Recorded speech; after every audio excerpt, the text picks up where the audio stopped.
The Cool 50, this was a car that actually brought back the custom cars. If everyone remember, back in the late 60s, they came out with the muscle cars.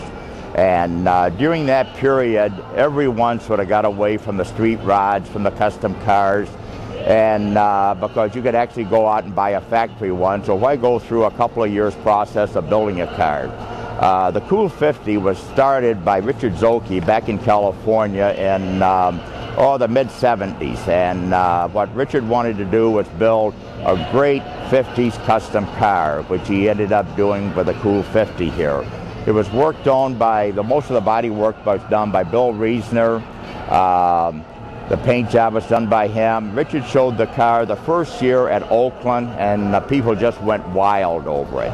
And a couple of years later, Bob Larrabee, the show promoter, bought the car. And under Bob's ownership, the car probably became the most famous 50 Mercury ever built. Probably the most famous Mercury ever built was the 51 Hirohata that George Barris did back in the early 50s. I believe that car was done in 51, but the Cool 50 under the ownership of Bob Larrabee became the most 50 Mercury that was ever built.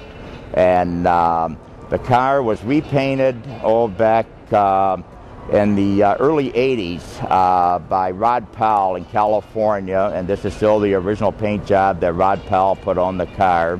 The interior is almost, when you look at back in the 70s, was very futuristic, and that was done by a very famous interior man out of California who was doing most of the show cars at that time.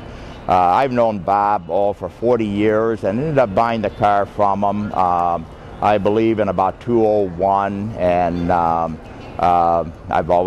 keep about 12, 15 customs and street rides. I've always been a custom guy, and but I felt it needed a great home, and it couldn't find a better home than the museum right here.